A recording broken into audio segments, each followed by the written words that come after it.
YouTube, welcome back. So video, it's only going to be short.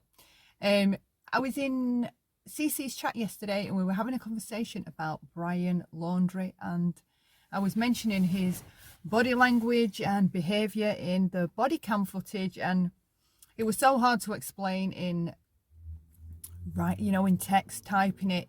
So I'm just doing a quick brief video, hopefully it's brief anyway, to show you the ladies I was talking to over there, the behavior that stood out to me. All right, so I've got some timestamps and I've got some notes.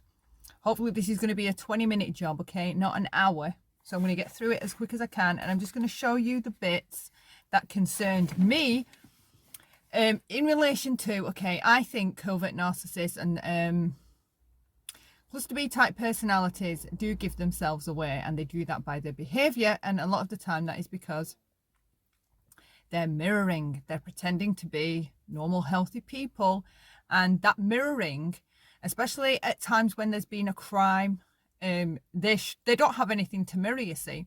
They only have what they've maybe seen in videos online of other predators that have been caught and the things that they did or didn't do, right? They can figure out what to do and what not to do, but they still mess up, i.e. Chris Watt and Barry Morphew. Like Barry Morphew's body language and behaviour, he was very stilted, very cold.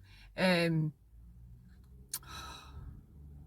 was like that of somebody that didn't have anybody to mirror, so he just kept himself like very inward. He was giving out no read. You couldn't pick up a read at all, and oftentimes when you can't pick up a read on somebody that's around you or someone that you're observing, it's because there is nothing there to read. They're a psychopath or a sociopath, often, not all the time, right? And this is just theory. There's nothing to say it's fact. I'm not an expert or a professional. This is just a conversation between a couple of channels, what we were talking about in relation to body language.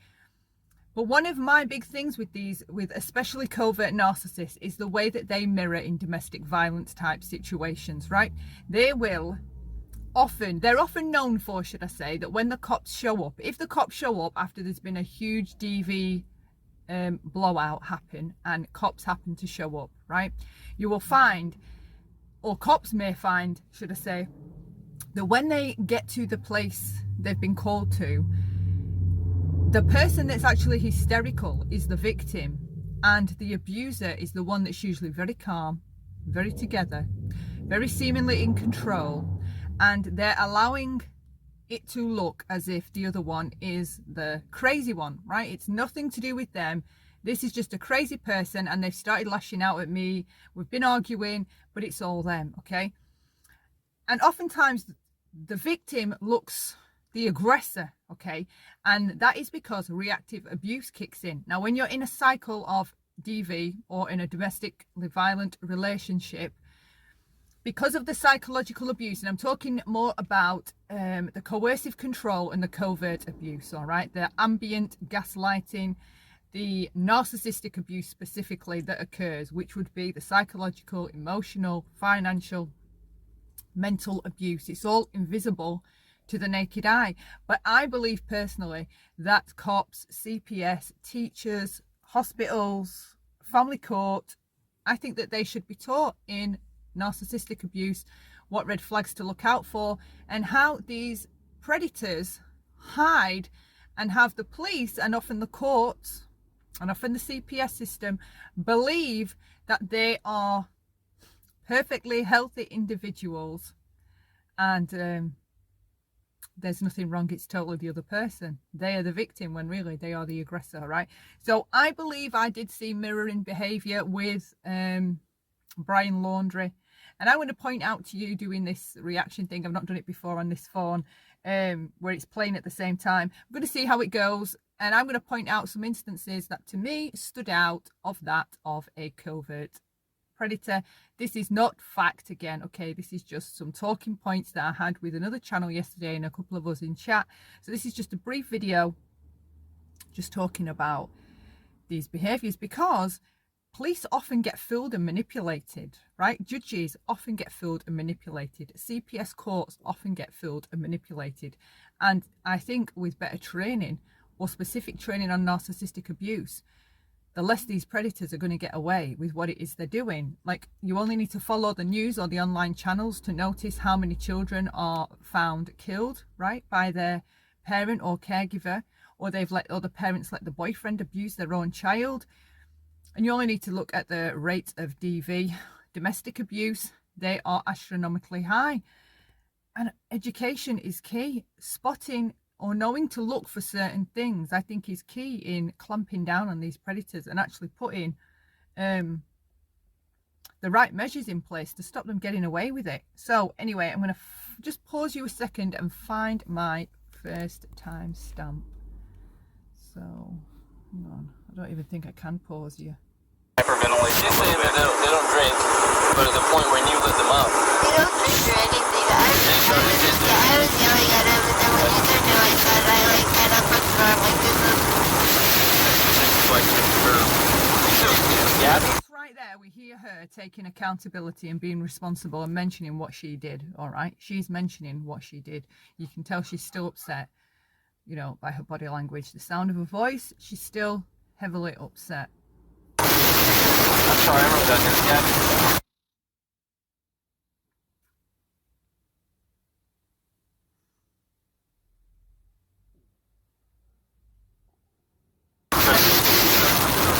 I have a lot of anxiety and stress. Is it Brian?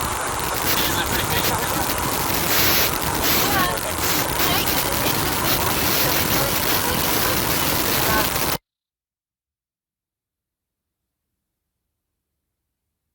It's muted again.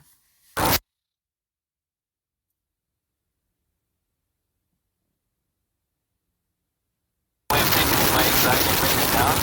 But my ex-wife, Sharon, I know it's a little personal, but help me understand. She would see that. At this point where the cop's trying to be personable, he probably thinks he's helping, right? But when you've got somebody stood next to you that's talking about their relationship and their relationship is healthy, and they're applying things from their relationship that works for them to a situation that's in DV or DA, domestic abuse, right? It doesn't help you at all, because you just, if this is a DV relationship, this is what it does to you. It makes you feel even more ridiculous that you've got these issues, and that's how this couple can sort theirs out, but you guys can't seem to sort yours out. When you keep hearing, like, healthy people will say, well, I know from my own experience, speaking out about my own relationship, when I started trying to, like, get some, I don't even know what I was looking for, like trying to explain to people the situations that were going on in my relationship, and like I needed some validation that these situations weren't okay. But rather than be validated that they weren't okay,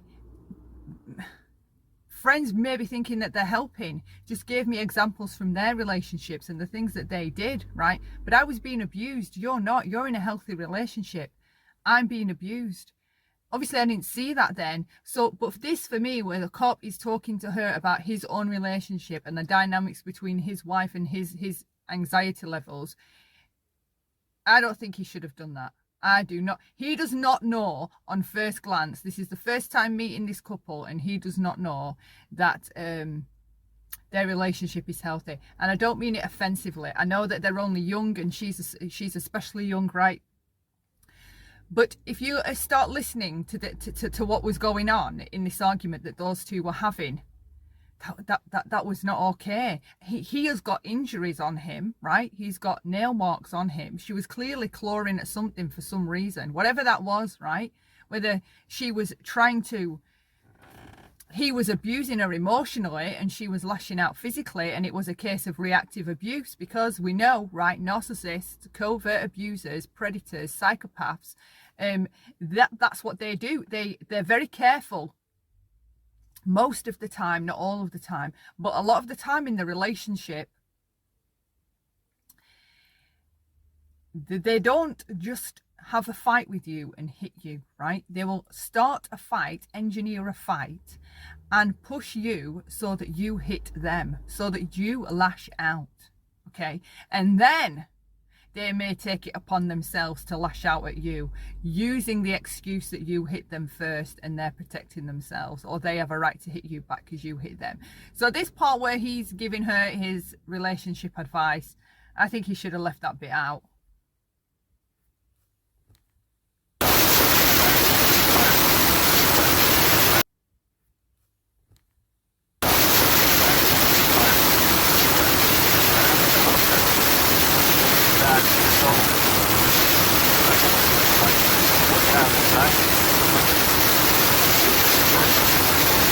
Now, this part of the advice I totally agree with. Sorry, I'm moving. I'm having to hold my phone, right?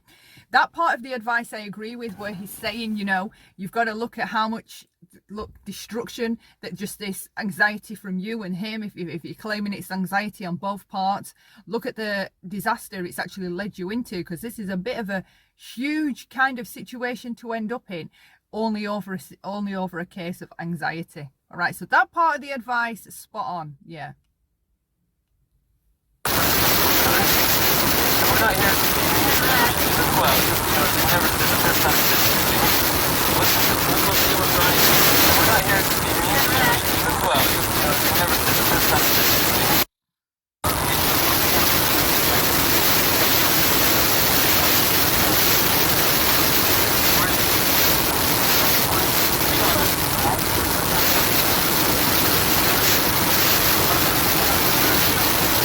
That bit is what is a huge red flag. She is showing there that he had his hands either round her throat, round her neck, her jaw, or squeezing her cheek somewhere. That is where she's gesturing. I can't exactly tell on this body cam footage, but she is gesturing that he had hold of her face and he was squeezing, or he had hold of her, right? That might explain the nail marks on him, trying to get him off her, okay? And he's explained it as she was trying to get the phone. Really? That there is the huge red flag. That kind of a physical touch where a man grabs you by your face or by your neck, roughly, okay, you haven't got no anxiety attack. This isn't a fight because someone had too much anxiety and it was annoying the other person, or they both got frustrated with each other. That is not what this is. That is the biggest red flag. When she explains to them he had his hands around her neck, on her jaw, and round her face. Because think about doing that to somebody you love. Think about doing that to somebody you genuinely love.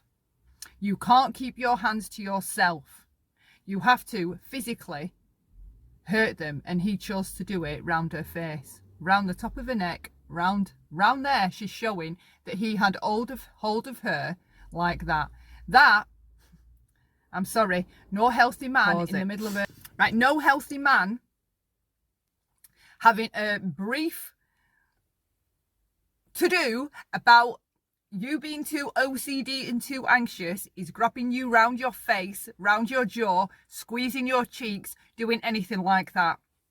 Not a chance. No healthy man, he's putting his hands on you, around your face and squeezing in the way that's the biggest red flag, that there is likely physical abuse going on in this relationship, right? And this is the thing for victims.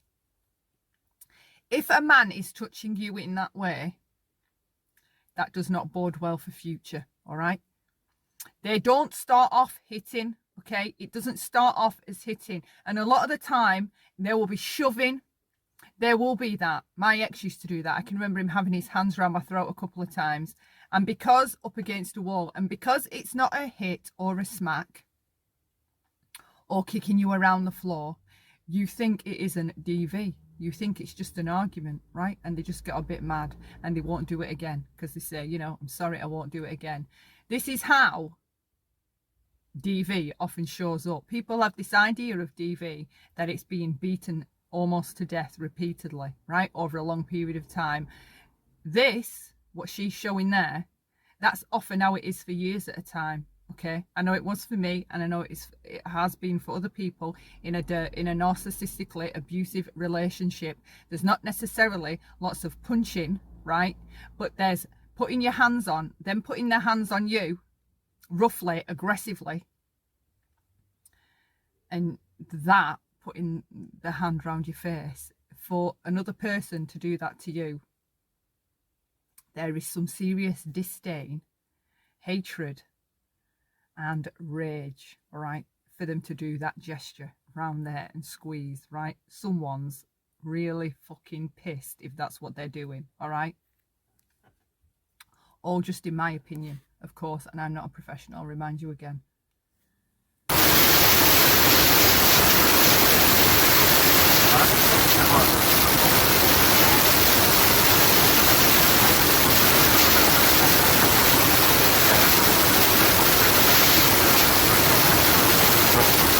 She, right, as a victim, running on the theory that this is a DV relationship, right? Only on the theory. You don't know that what is happening to you is DV. You don't know, because it's words, it's psychological, it's mental, and it's emotional, and it's things like financial or spiritual abuse, right? Financial, where they have got control of the financial situation, or you are dependent on them, you have to borrow money from them, what you need money off them to buy your necessities, whatever. They maintain financial control. There is a thing such as financial abuse.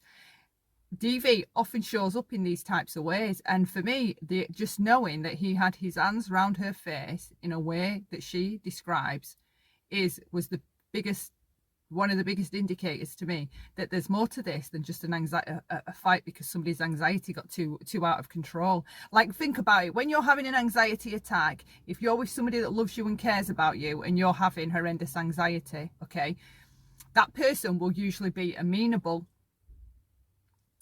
empathetic, and if you've been together a long time, you probably have a healthy way of them. They know, very likely, what they need to do for your anxiety to come down, right? Maybe there's a thing where they move away from you, or you need to be on your own, right? Maybe you need to go in the bathroom, maybe you need to go and sit outside, maybe you need to take a walk. I understand that they're living in close living quarters, all right? So frustration, extra anxiety, you know what I mean, things can blow out of proportion because of the close proximity you're living with someone, but not to the point where a man is putting his hands on your face, all right? No, that for me is the huge red flag.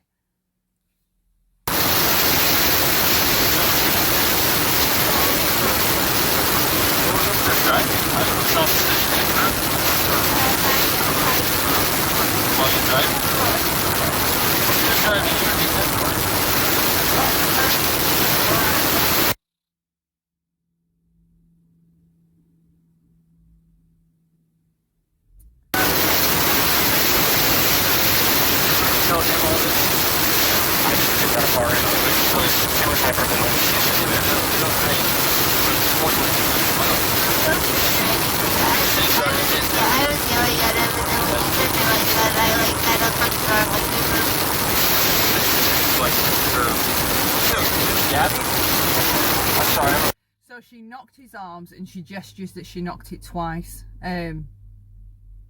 See, I suspect he ragged that car over the curb when they stopped, and that officer keeps questioning about the curb stop. I suspect he ragged that over to the curb as a final act of being in control, and now the police were going to take over. I think he was angry that they'd alerted the attention of the police. I think that's what that was. I have been all narcissistic personalities have horrendous road rage. They all, because it's the same things that make them angry. They think they should deserve the right of way. They think that they shouldn't have to stop. They think they should just be let through. They think the road rules don't have to apply to them. They can go beyond them. And him being told to pull over by the police, I bet that pissed him off. Because he was going to be out of control, wasn't he?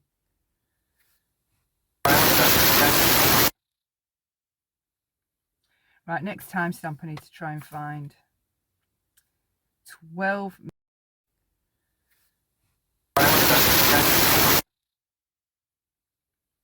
Right, next timestamp I need to try and find. 12 minutes 53. Oh, Christ, it's so hard. So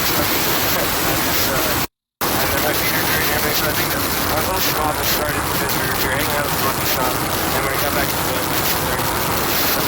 and moved around. Observe how amenable amenable he is, right? Observe the state of her. Remember what I said at the beginning about when police show up to DV situations, often the victim looks like the aggressor because they're emotional, maybe acting crazy. They're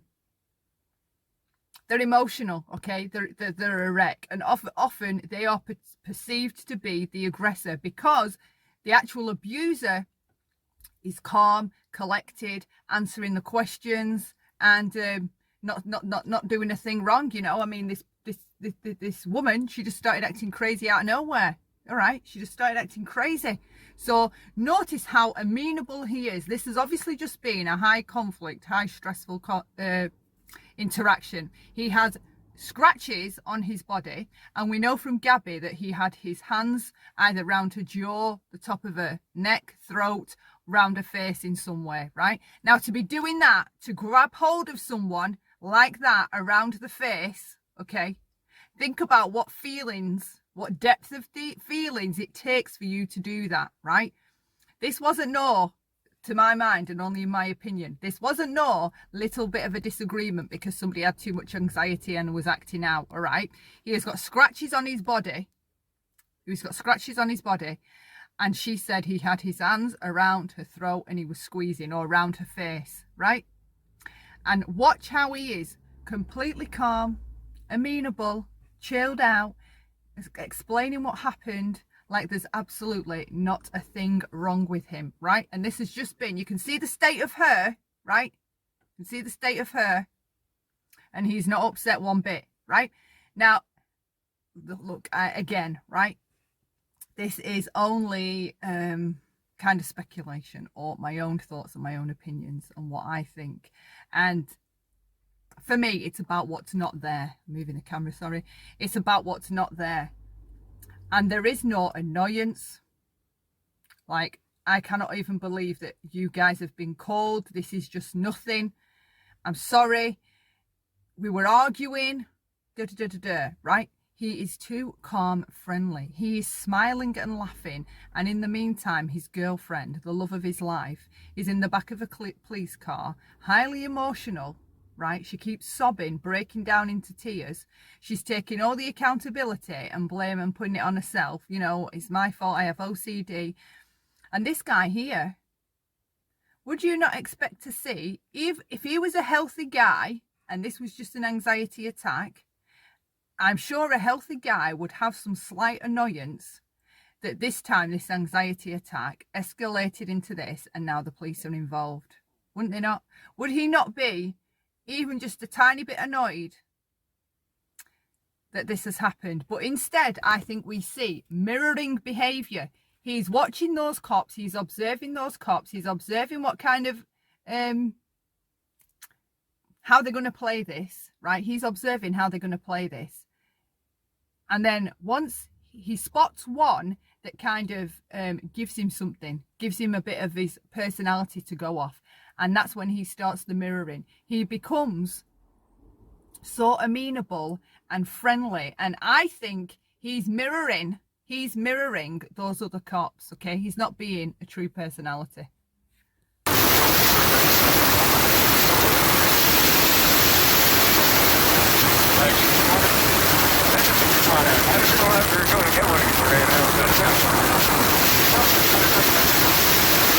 Look at how much this guy is smiling, right? His girlfriend is over there, highly upset.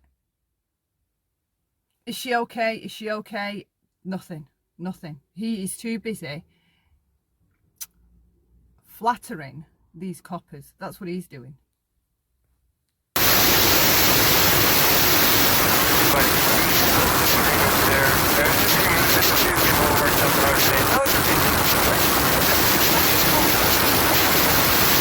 All this, oh, it's okay, thank you. It's all an act. It is all an act.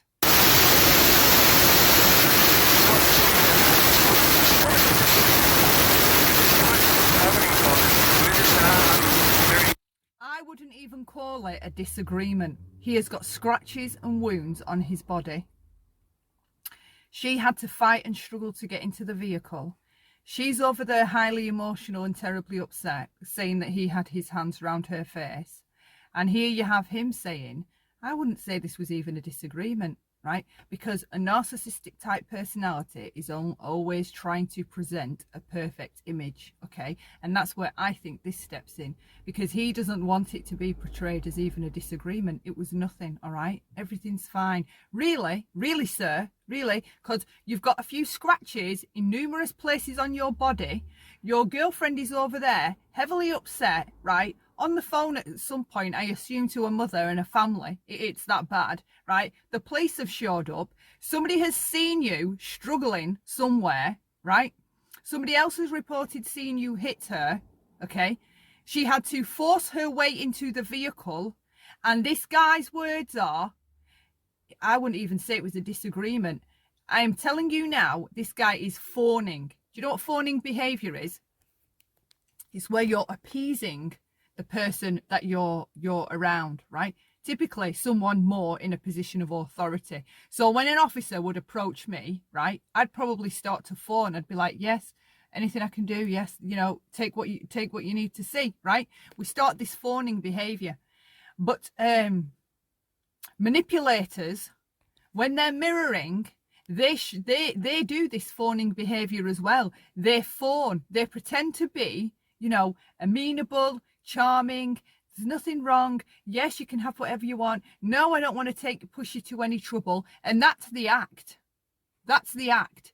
He is mirroring those police officers.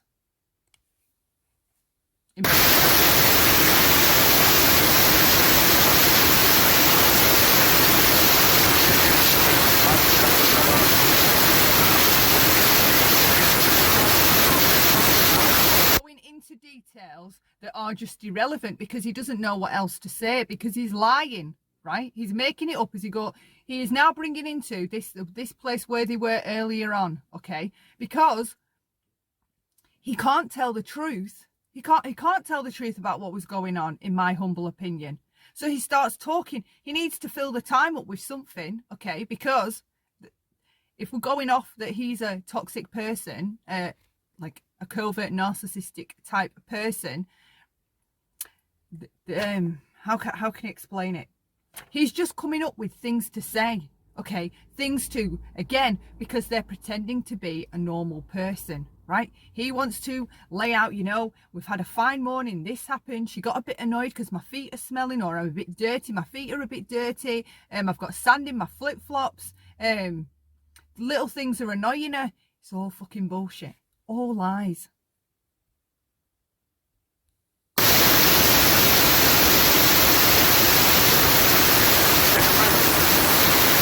Right there, right? Yeah, just a lot of little things there. As soon as that copper starts talking about his relationship, there's the mirroring, right? Yeah, just a few little problems just there, right? He's gonna now gravitate and hold on to that, like, piece of rope he's been given, because now he's got something to talk about, right? Because they don't have anything to say. They're constantly lying, they're paranoid, they're anxious, and they're always trying to pretend to be a normal person when they're not, right? So now here, for me, he's going to grab on with two hands to what this cop's just said, because it gives him some a narcissist is always about trying to find something in common with the person that's around them, right? Of feeling familiar, of feeling safe. And this is what I believe he's doing.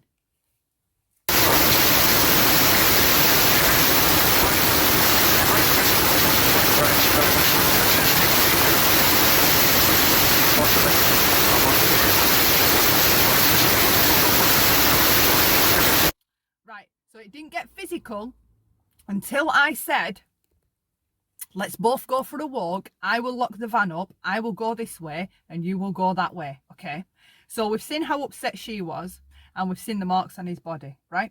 So I don't know if people have heard of reactive abuse. Reactive abuse is something that occurs in abusive relationships, and it is when the abused abuses the abuser, right? This reactive abusive style behavior is manipulated out of the victim in the abusive relationship, right? You are stirred into such a frenzy, mentally, emotionally, psychologically, that you lash out, right? Uncontrollably sometimes. You lash out. Reactive abuse is serious, okay? So Often an abuser will wind you up, keep doing things to wind you up. And I'm not just talking about walking past and giving you like a shove or leaving the lid off the toothpaste, right? They're constantly, every time they're talking to you, gaslighting you, blame shifting, putting you down, passive aggressive swipes, lots of criticism, backhanded compliments, digs. They do a lot of ignoring, stonewalling, silent treatment, and within all that, it puts a lot of pressure on you mentally and emotionally because you don't know what's going on. You don't know that all these things are what's going on, and that's what's affecting you. Okay, you start to believe it's you, that you're just mental, or you're crazy, or that you're too much of a drama queen. You start to believe all that. So if he just said to her, in the midst of her being upset, in the midst of an anxiety attack, imagine it, right? I am going to lock the van up and I am going to walk that way and you are going to walk that way, right? Now imagine you are being psychologically abused. You're really upset. You are having an anxiety attack, okay? Your OCD's getting the best of you, right? Mentally. And your partner, who you love more than anything in the world, says to you, I'm going to lock the van up and I'm going to walk that way and you can walk that way, right? How invalidating would that be? That would be enough. That would be enough in a DV type relationship to set the victim off into reactive abuse. That's all it would take, because of already all the other types of abuse going on in the relationship.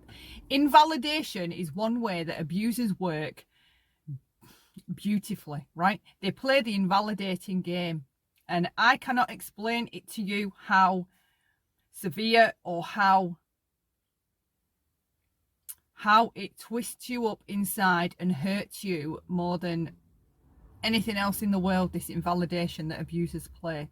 If she was invalidated, for example, that would likely, to a huge degree, when she's very, very upset, that would likely begin a reactive abuse type scenario where she lashes out or she went to take the keys off him, say, right? How he's making this sound, that she was just having this huge anxiety OCD breakdown, and he's there with the keys in his hand telling her, I'm going to lock the van up and go this way and you can go that way. Now, I couldn't think of anything crueler. I think that's very cruel. It sounds, right, like nothing. Sounds like nothing. But if you were in the state of huge upset and the person you love most, instead of hugging you and saying it's all right, what do you need to calm down? Do you need me to sit with you and hug you or hold you for a bit? Or do you need me to start tidying up? Do you want me to straighten up the things that are annoying you, that are a mess, right? There's none of that. Instead, if they say to you, I'm going to lock this van up and I am going to walk that way and you can walk that way, it's a complete abandonment of you in your emotional state. It's abusive, right? How he makes it sound doesn't necessarily mean it's the truth in the way it was done, okay? That situation, through different eyes, could be totally different. And that's all I was thinking when I was watching this video the other day, whenever it was. So I'm going to go to I'm just going to play a little bit more and then we'll go to the next timestamp.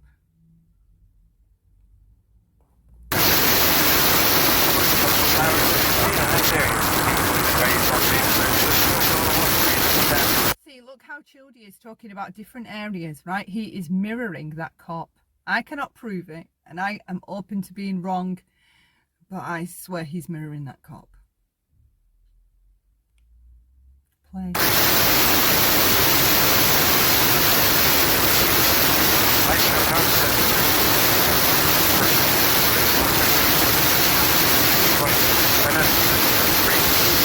So he's saying here, I'm not upset with her or anything. And then he jumps onto, she had her keys here and her phone here, right? Strange details to add. I'm not upset with her or anything. She's got her phone here and her keys here. But he just said, right? He just said, I was going to lock the van up, or I wanted to lock, or I did lock the van up, and I was going to walk one way and tell her to walk the other way. Well, how was he going to lock the van up when she had the keys?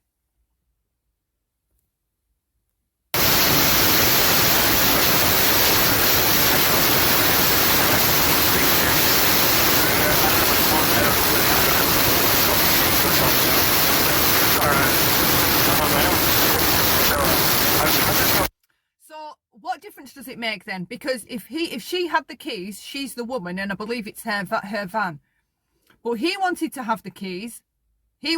So why was it important that he had the keys? You know, she can just drive off and I don't have a phone.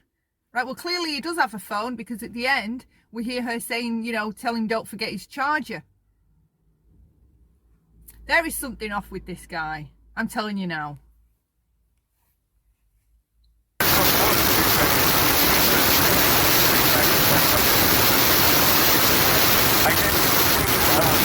She was trying to get the keys off me. She was trying to get the keys off me. And remember, there's the reports that apparently he was hitting her. Then there's the reports of her forcing her way into the van. She had to fight her way to get into the van. And then there's the other report where I've heard where the one where he's saying, you know, he can't tell if it's an act of aggression or an act of defense. Conflicting reports.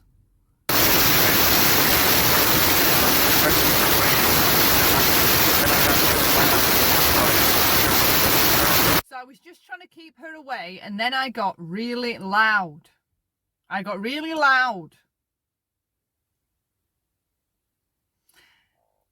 And this wasn't even really a disagreement, remember? He said his words, this wasn't even really a disagreement. But he got really loud, and she was trying to grab for the keys. And according to her, she said he had his hands around her throat or her face. Really?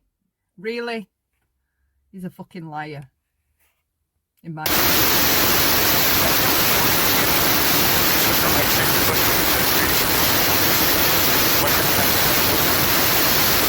He pushed her to create some distance, but this wasn't even really a disagreement.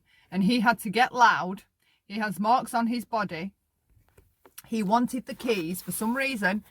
He needed those keys. It had to be him that had those keys. What was that for? A control thing, because she was scared to drive the van more than a few miles, wasn't she? So I very much doubt she was just going to run off into the sunset and leave him stood there all on his own. Okay? He had to have the keys though. He had to have those keys. She's highly upset. She's got OCD. She's got anxiety. He said, you know, she was getting upset with me being dirty or having sand in my flip-flops. So he needed to have those keys. And this was nothing really going on of any big deal. But he really needed to have those keys.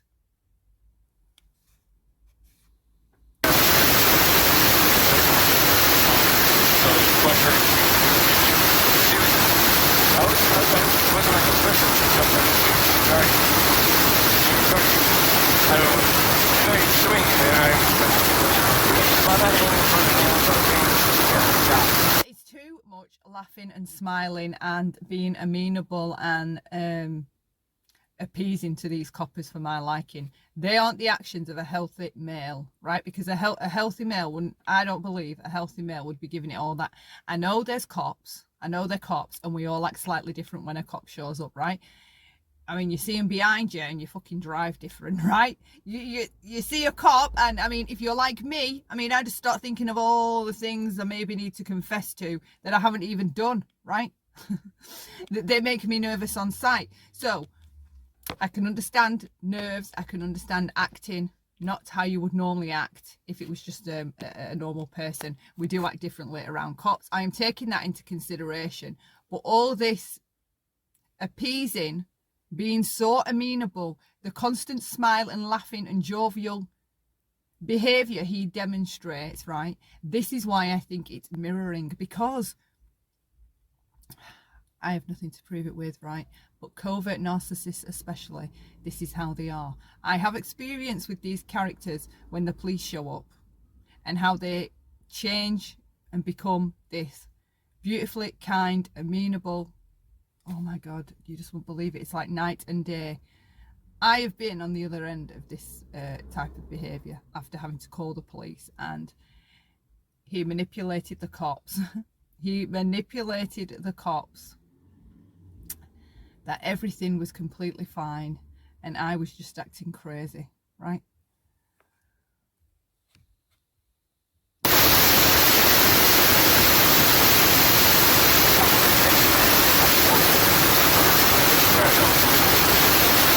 Lifting up your right sleeve. I was just trying to keep my distance from her, right? So why did you have all these cuts and scratches, right? Was she clawing at you? Was she trying to get you off her? Did you have hold of her face? That would make sense. Going for your face, wouldn't it? Would that not make sense to people, right? Because even if he had the keys in his hands, I can imagine going for his hands. Why has he got scratches and marks on other parts of his body, the top half of his body? Okay. Now, if someone's got you in a chokehold or by your neck and throat, where are you going to go for?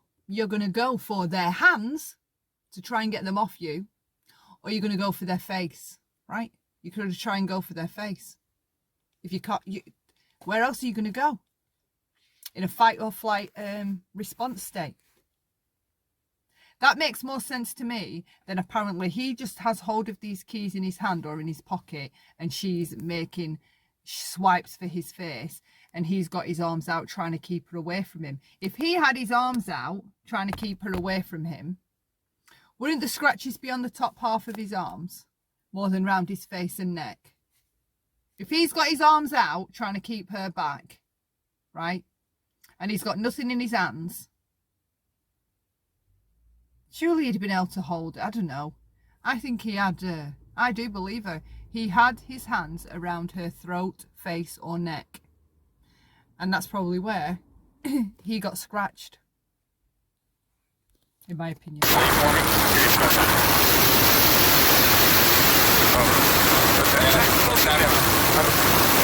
See, one huge red flag for me for this is how he plays it down. How he plays it down.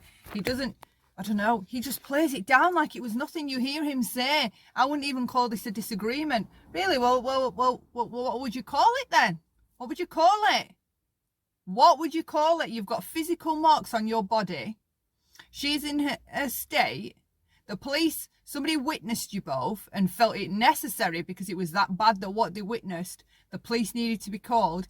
They even got your registration. They bothered to, they cared enough. They cared enough to take a picture of your vehicle and get a registration number. That's how much they cared, right? But he's saying he wouldn't even call this a disagreement.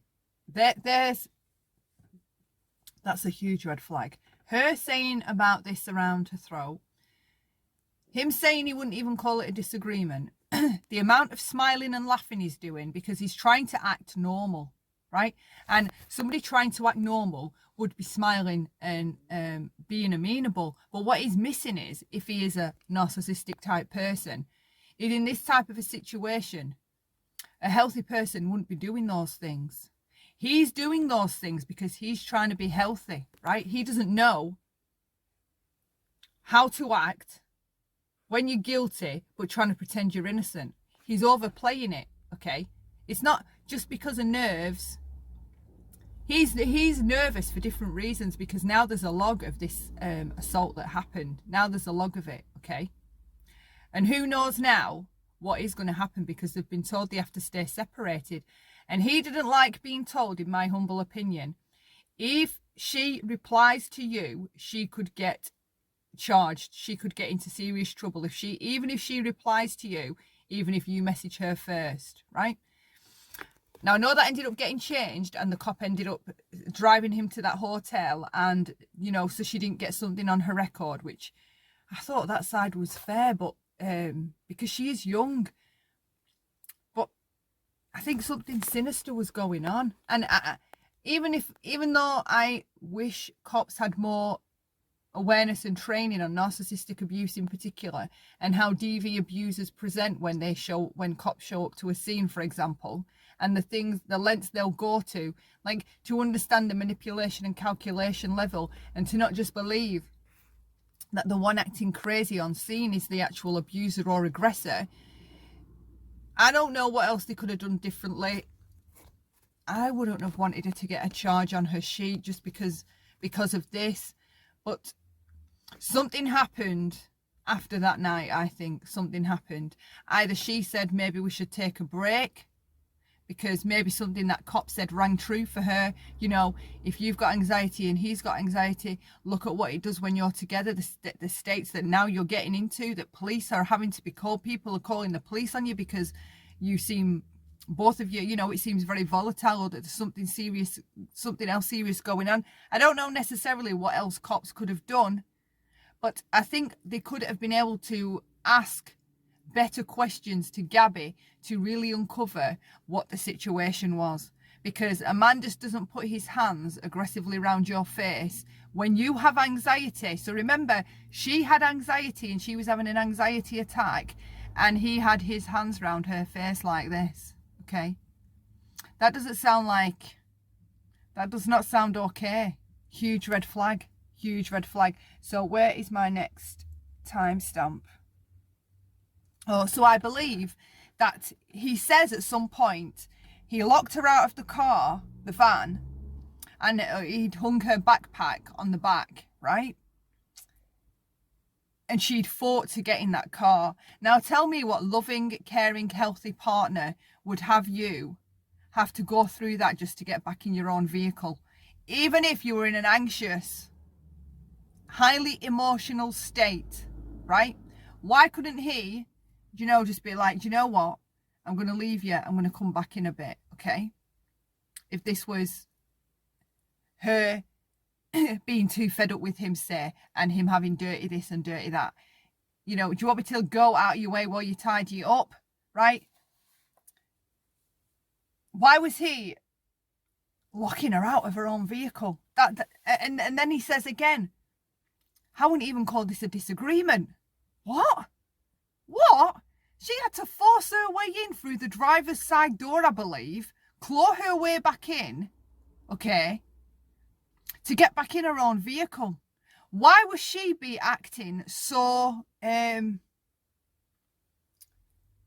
it sounds like desperation, that, if you're, you know, clawing open a door and crawling through the driver's side door where your partner sat to get into your own vehicle. Those actions and behaviours sound like someone in an act of desperation.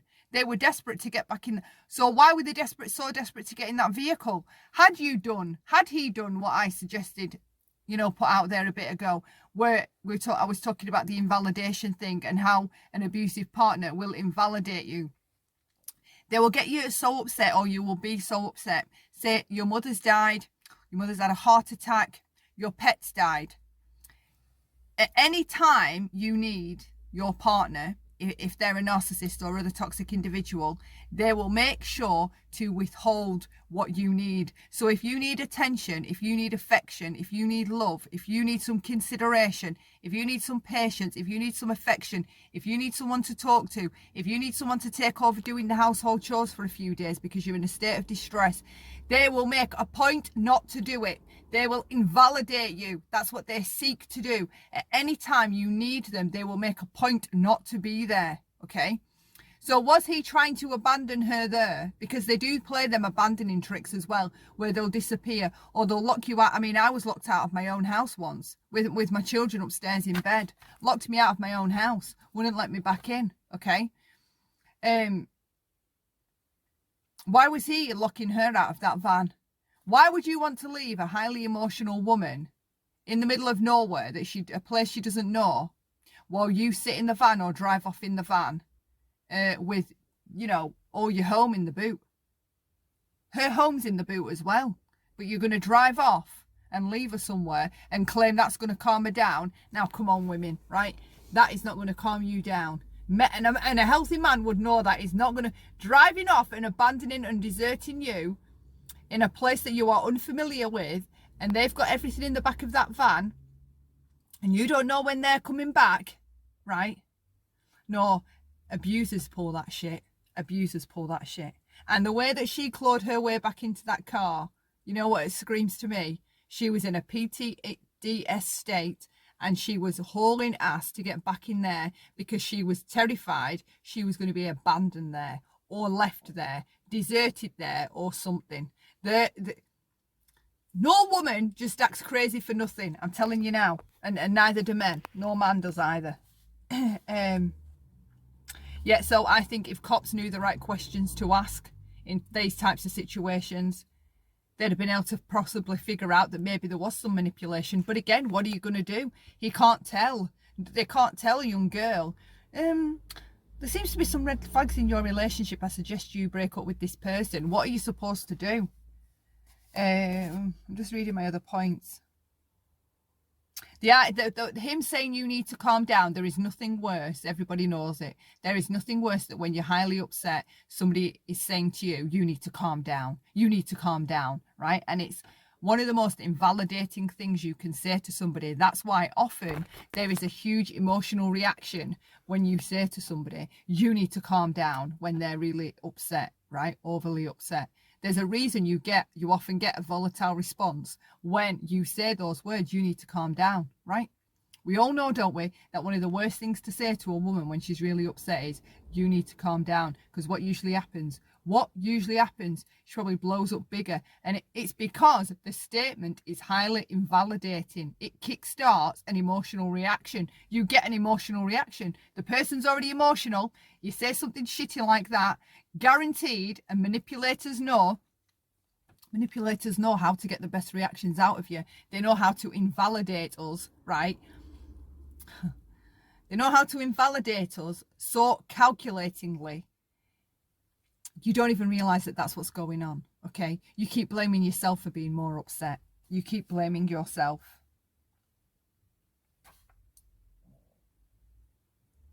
I'm just seeing if I've got all the points that I wanted to. I'm sure there was another timestamp. 10 minutes or 9. How am I going to get to this now? Where have we gone to? And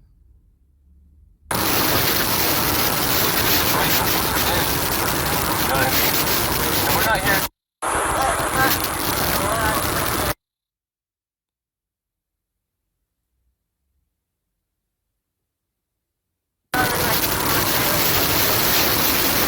Tell him all this. I didn't get that far into it. It was hyperventilating. They don't drink, but at the point where you lift them up. We don't figure anything. I was yelling at him, and then when he turned to my side, I got up on his arm like this. It's to yelling at him, and she jabbed his arm a couple of times. And according to him, remember, he wouldn't even call this a disagreement. Said the psychopath. He wouldn't even call this a disagreement. Gabby? I'm sorry, I wrote that. Gabby? Allegedly.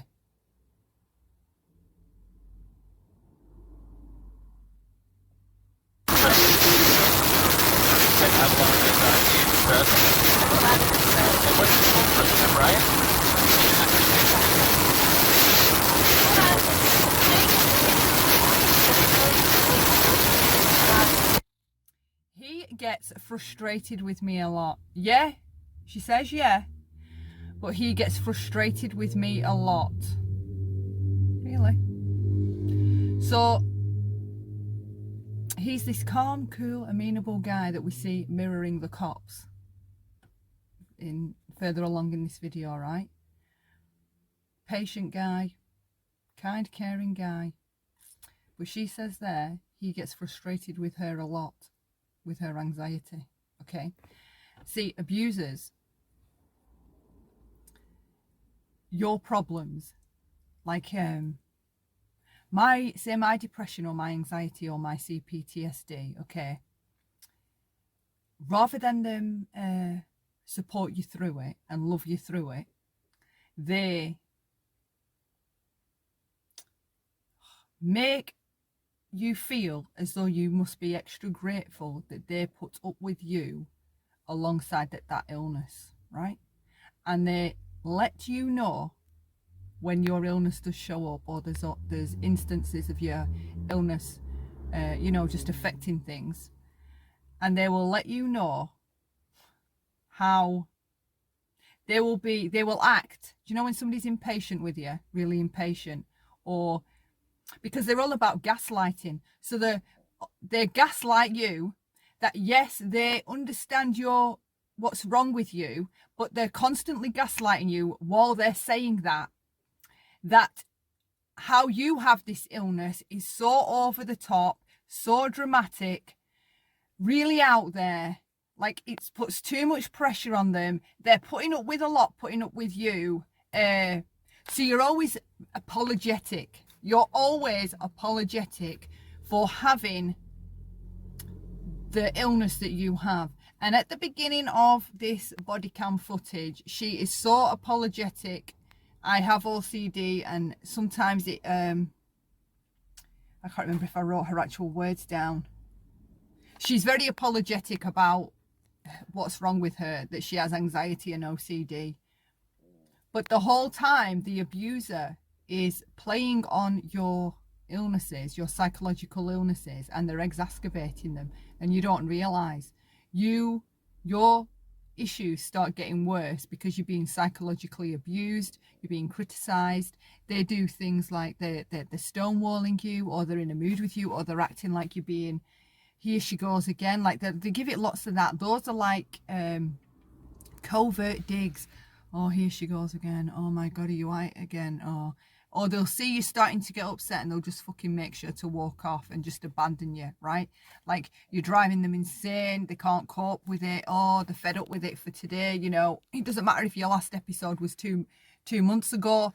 They're always about gaslighting you and making you feel that you are a burden, that you're problematic, right? So you're overly apologetic about what's wrong with you and overly taking the blame for things. Oh, it's because of me. I keep being too emotional. I have too much anxiety and I'm struggling to control it. And how she answers those questions at the beginning, or makes those statements, whichever way around it was, to me, she speaks like somebody possibly in a psychologically abusive relationship. I'm going to close it off here. I really don't do true crime. This is really for the benefits of Cece and the ladies that I was having a conversation with. For anybody else watching, feel free to share your thoughts.